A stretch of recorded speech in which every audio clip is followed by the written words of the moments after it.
오늘 우리에게 주신 하나님 말씀은 시편 37편 1절에서 11절 말씀입니다. 악을 행하는 자들 때문에 불평하지 말며 불의를 행하는 자들을 시기하지 말지어다. 그들은 풀과 같이 속히 배임을 당할 것이며 푸른 채소같이 쇠잔할 것이미로다. 여호와를 의뢰하고 선을 행하라. 땅에 머무는 동안 그의 성실을 먹을거리로 삼을지어다. 또 여호와를 기뻐하라. 그가 내 마음의 소원을 내게 이루어 주시리로다. 내 길을 여호와께 맡기라.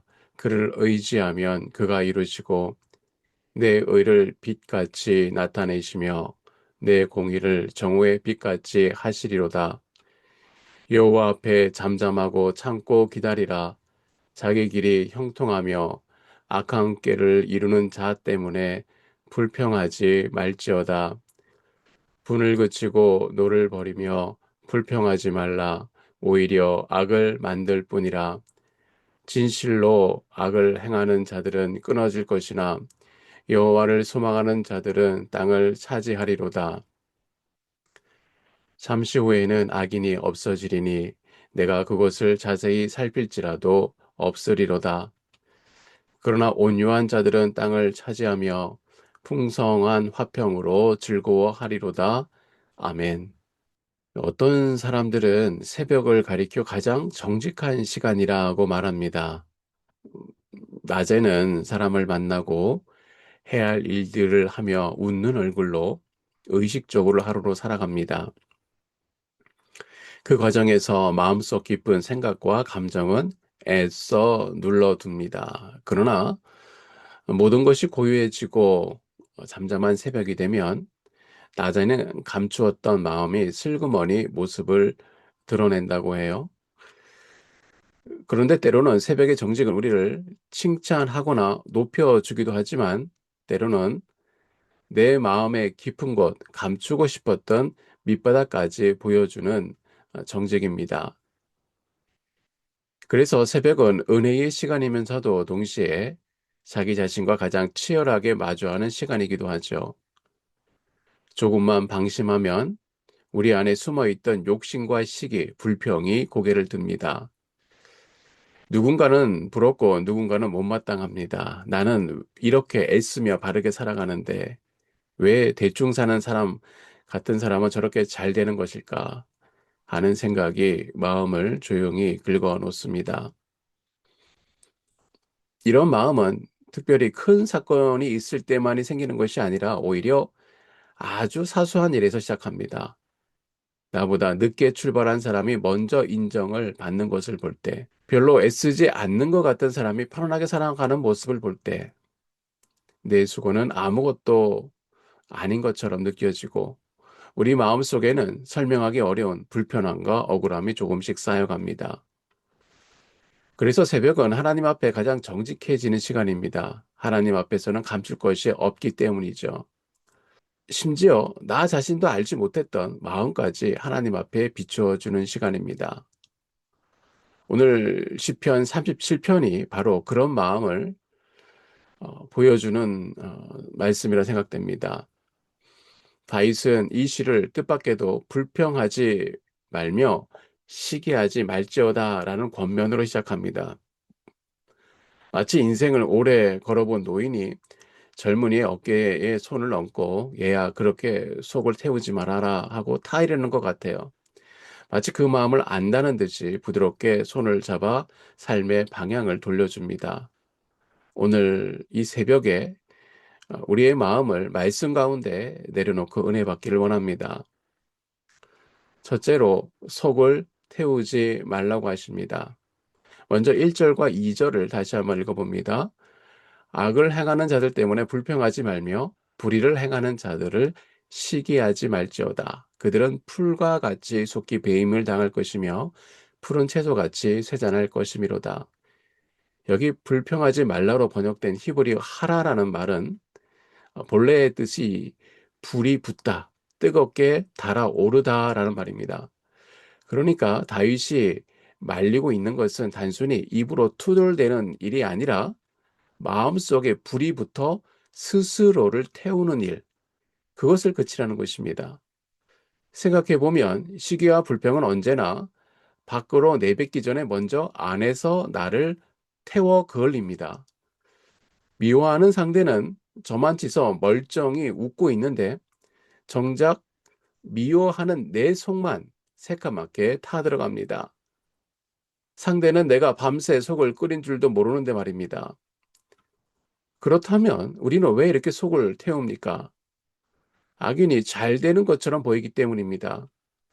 성실한 사람이 손해를 보고 뻔뻔한 사람이 이득을 보는 것 같을 때 우리 안에 정의감이 상처를 받습니다. 그런데 본문의 말씀에 다윗은 그 잘됨의 정체를 아주 명확하게 짚어주는데요.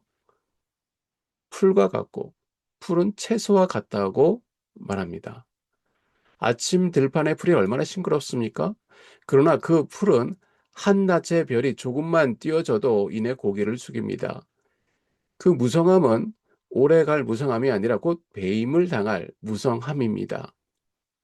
우리는 지금 이 순간에 한 장면, 그것도 가장 화려한 한 장면만 잘라서 보고 속을 태우지만 하나님은 그 인생의 첫 장부터 마지막 장까지 다 보고 계십니다.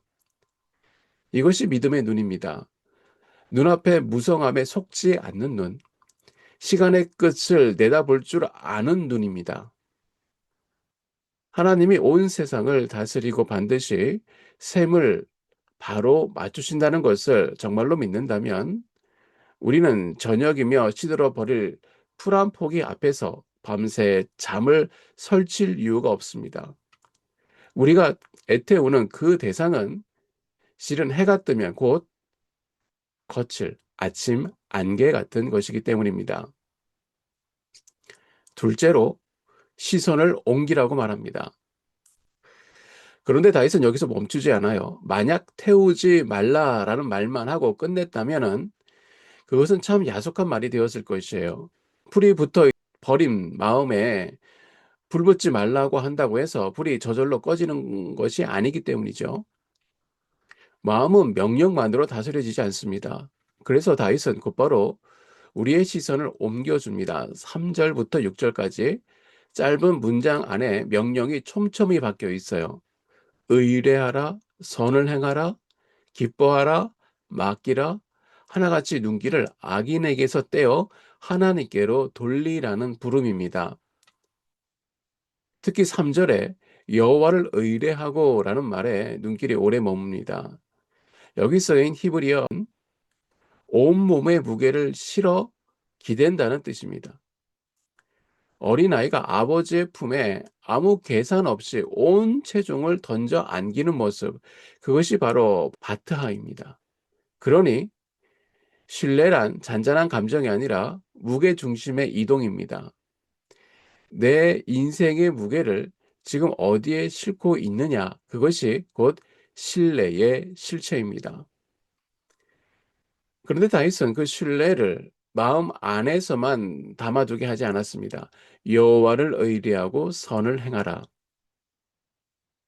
곧 이 말은 곧바로 우리의 손을 움직이게 합니다. 참 지혜로운 처방이라 생각됩니다. 속을 태우는 사람의 손은 대개 멈춰 있습니다. 남이 잘 되는 것을 곁눈질로 지켜보며 팔짱을 낀 채 애망거립니다. 그러나 하나님을 신뢰하는 사람은 그 손을 들어 오늘 내게 맡겨주신 작은 선을 행합니다. 원망을 곱씹는 대신 눈앞에 한 사람을 섬기고 비교하는 대신 내 자리에서 묵묵히 일합니다. 그렇게 손이 선한 일로 바빠질 때에 신기하게도 속에서 타던 불이 조금씩 잦아듭니다. 꺼지기 시작해요. 시선을 옮기는 일과 손을 움직이는 일은 늘 함께 가는 법입니다. 그리고 다윗은 이렇게 덧붙입니다. 땅에 머무는 동안 그의 성실을 먹을거리로 삼을지어다. 우리는 하루하루 무언가를 먹어야 합니다. 그런데 어떤 사람은 매일 원망과 억울함을 씹어 먹습니다. 그것을 곱씹을수록 마음은 도리어 야위어 가죠. 다윗은 그 대신 하나님의 성실하심을 날마다 양식으로 삼으라고 합니다. 오늘도 나를 붙드신 그 신실하심을 되새기며 하루를 사는 사람은 남과 비교하는 자리에서 벗어나 이미 배부른 사람입니다. 그렇게 무게중심을 하나님께 옮긴 사람에게 다윗은 아름다운 약속을 있습니다. 4절입니다. 또 여호와를 기뻐하라. 그가 내 마음의 소원을 내게 이루어 주시리로다. 이 말씀을 오해하면 하나님을 내 소원을 들어주시는 분 정도로 격을 낮추게 됩니다. 그러나 이 말씀의 순서를 다시 잘 봅시다. 먼저 여호와를 기뻐하는 것입니다. 하나님을 진심으로 기뻐하기 시작하면 놀랍게도 내 소원 자체가 조금씩 다듬어집니다. 하나님이 기뻐하시는 것을 나도 원하게 되고 그렇게 세워진 원함을 하나님이 이루어 주십니다. 소원이 이루어지기 전에 소원이 먼저 거룩해지는 것이에요. 계속 읽다 보면 5절은 한 걸음 더 나아가는데요. 내 길을 여호와께 맡기라. 그를 의지하면 그가 이루시고, 여기서 맡기라는 말은 본래 무거운 것을 굴려 넘긴다는 뜻이 담겨 있어요. 내 어깨에 얹힌 짐을 끙끙대며 혼자 지고 가는 대신 그 짐을 하나님 쪽으로 대굴대굴 굴려 넘기라는 것입니다. 그렇게 짐을 넘긴 사람에게 6절에 약속이 임합니다. 내가 굳이 애써 나를 변호하지 않고 다니지 않아도 내 의를 빛같이 나타내시며 내 공의를 정오의 빛같이 하나님이 친히 밝혀 주십니다. 여기서 잠깐 본문을 거꾸로 거슬러 올라가서 1절에서 나를 태우던 불이 6절에서는 나를 비추는 정오의 빛으로 바뀌었습니다. 같은 열기인데 하나는 나를 거슬리고 하나는 나를 드러냅니다. 시선을 악인에게서 여호와께로 옮기는 그 한 걸음이 나를 태우던 불을 나를 밝히는 빛으로 바꾸어 놓은 것입니다. 셋째, 잠잠히 기다리는 사람이 땅을 얻습니다. 시선이 옮겨진 사람에게는 이제 자연스럽게 새로운 태도가 생깁니다. 7절입니다. 여호와 앞에 잠잠하고 참고 기다리라.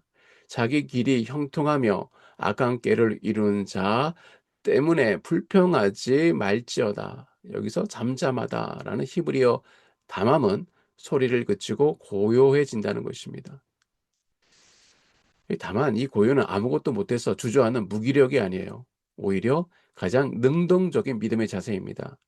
내가 앞장서서 따지고 내가 먼저 갚아주려 뻗던 손을 스스로 내려놓고 하나님이 일하실 자리를 비워드리는 것. 그것이 잠잠함입니다. 잠잠함은 포기가 아니라 하나님을 향한 신뢰의 가장 조용한 표현입니다. 사실 우리가 잠잠하지 못하는 이유는 조바심 때문이죠. 8절이 그 지점을 정확하게 짚고 있습니다. 분을 그치고 노를 버리며 불평하지 말라. 오히려 악을 만들 뿐이라. 분을 품고 내 손으로 문제를 해결하기보다 우리는 없던 악까지 새로 만들어내곤 한다는 것이에요. 억울함을 내 방식대로 풀려는 그 순간 나도 모르는 사이에 내가 그토록 미워했던 그 사람을 닮아가 버립니다. 그래서 다윗은 그 손을 조용히 하나님 앞에 내려놓고 기다리라고 하는 것입니다.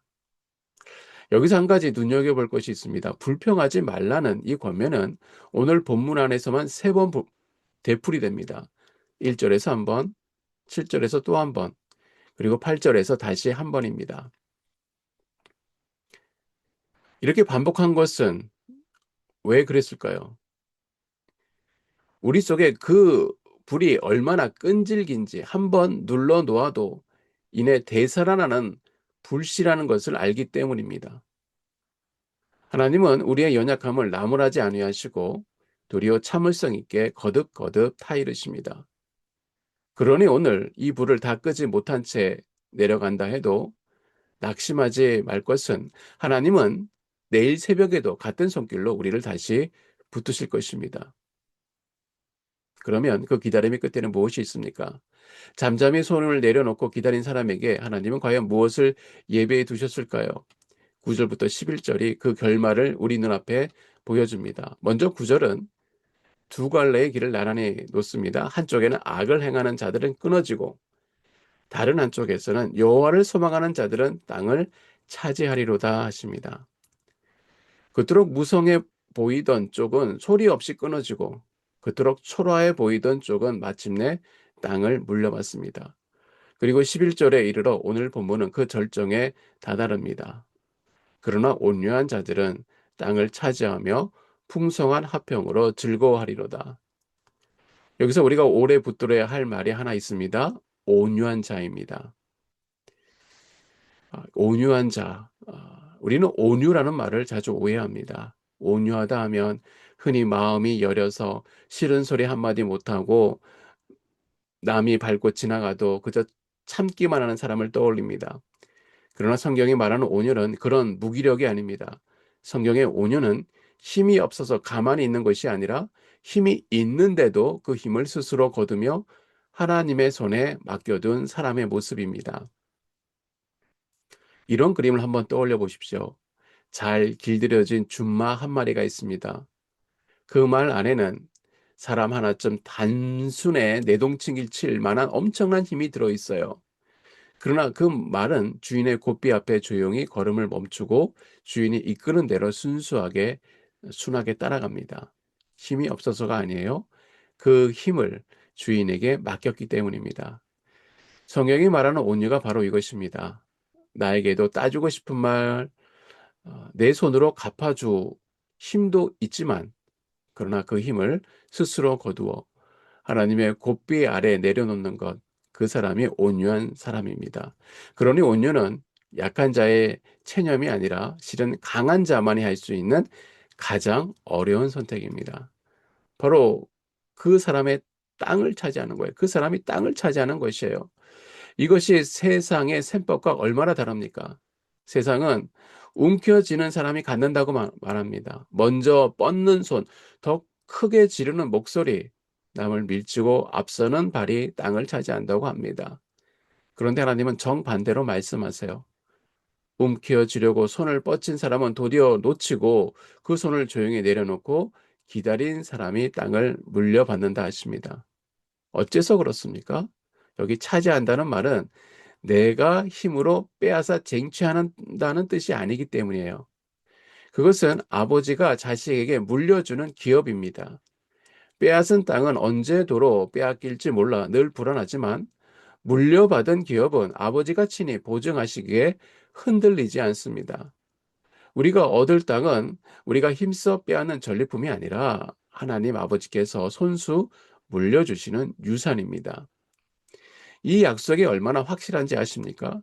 다윗이 이 시를 노래한 지 1000년의 세월이 흐른 뒤에도 예수님은 갈릴리의 산 위에서 이 약속을 그대로 다시 꺼내 드셨습니다. 온유한 자는 복이 있나니 그들이 땅을 기업으로 받을 것이며, 다윗이 이 새벽처럼 어느 시간엔가 붙들었던 그 약속을 훗날 예수님이 친히 자기 입술로 보증하신 것입니다. 1000년의 세월도 이 약속을 조금도 낡게 하지 못했어요. 그러니 오늘 새벽 이 자리에서 같은 말씀을 붙든 우리에게도 이 약속은 힘을 잃지 않고 그대로 살아서 임합니다. 그런데 하나님은 그 땅 하나만 주고 끝내지 않으십니다. 11절, 그 땅 위에 한 가지를 더 얹혀주세요. 더 풍성한 화평으로 즐거워하리로다. 여기서 화평이란 말은 단지 다툼이 끝인 산때 시끄럽던 소리가 잠잠해진 정도가 아니에요. 그것은 어긋나 있던 모든 것이 제자리를 찾고 텅 비었던 마음이 가득 채워지고, 그래서 더 바랄 것이 없이 넉넉해진 상태입니다. 게다가 그냥 화평이 아니라 어떻게 되어 있습니까? 풍성한 화평이라고 합니다. 겨우 마음 놓을 만큼이 아니라 잔이 넘치도록 부어주시는 화평입니다. 오늘 이 자리에 나올 때에 우리의 마음은 어땠습니까? 1절에서처럼 1절이 시작할 때 우리 속에는 불이 붙어 있었다라는 것처럼 그런 마음도 있을 것이에요. 나를 그을리고 태우던 그 불이 있었을 수 있습니다. 그런데 본문의 마지막에 이르러 그 불이 붙었던 바로 그 자리에 이제는 풍성한 화평이 부어집니다. 밤새 나를 새까맣게 태우던 그 자리에 정오의 빛이 빛나고 그 따뜻한 빛 아래 넉넉한 쉼이 임하는 것입니다. 시작은 태우는 불이었는데 그 끝은 풍성한 화평입니다. 이것이 속 태우기를 그치고 시선을 옮기고 잠잠히 기다린 자에게 하나님이 마지막에 예비하신 선물입니다. 말씀을 믿습니다. 오늘 우리가 이 자리에 나온 것은 어쩌면 무언가 속이 타고 있는 것이 있기 때문일지도 모릅니다. 그렇다면 오늘 이 말씀이 짚어준 순서를 그대로 우리 마음속에 한 걸음씩 밟아 걸어가길 원합니다. 먼저 그 불을 잠재우십시오. 내가 그토록 태우는 그것은 저녁이면 시들어질 풀입니다. 다음으로 시선을 옮기라고 말씀하십니다. 온 몸의 무게를 여호와께 실어 기대고 그리고 잠잠히 기다리는 것입니다. 내 손으로 갚으려 했던 것을 내려놓고 하나님이 일하시도록 그 자리를 조용히 비워드리는 것이에요. 그렇게 이 새벽을 지나가는 사람에게 하나님은 분명히 약속하십니다. 온유한 자가 땅을 차지하고 풍성한 화평을 누리리라고 말씀합니다. 속을 태우며 들어온 이 자리에서 이제는 화평을 가슴에 품고 일어나는 우리 모두가 되기를 바랍니다. 이제 그 마음의 불을 조용히 내려놓고 잠잠히 주님께 나아가 기도하는 시간을 가지면 좋겠습니다. 첫째, 세 가지 기도 제목으로 함께 기도합니다. 첫째, 내 안에 태우는 불을 끄고 세상의 부유함보다 하나님의 성실함을 양식으로 삼게 하소서. 어, 스스로를 그을리며 불길을 태웠던 그것을 주님 앞에 내려놓고 풀처럼 곧 시들어버릴 세상의 화려함을 부러워하지 않게 하소서. 오늘도 나를 붙드시는 하나님의 신실하고 성실하신 은혜를 날마다 영적 양식으로 삼아서 마음의 배부름을 누리게 하여 주시옵소서. 두 번째, 무게중심을 하나님께 옮겨 내 길을 주님께 맡기고 선한 일을 행하는 손이 되게 하옵소서. 어린아이가 부모의 품에 온몸을 던지듯 내 인생의 모든 짐과 가야 할 길을 여호와께 대굴대굴 굴려 넘겨드립니다. 팔짱을 낀 채 애만 끓였던 손을 들어서 오늘 내 삶의 자리에서 묵묵히 작은 선을 행하게 하옵소서. 셋째로 조바심과 혈기를 내려놓고 잠잠히 기다림으로 주님이 주시는 화평한 그리고 풍성한 화평을 누리게 하옵소서. 주님 앞에서 잠잠히 거하는 것은 포기가 아니라 주님이 일하실 자리를 비워드리는 가장 능동적인 믿음임을 믿습니다.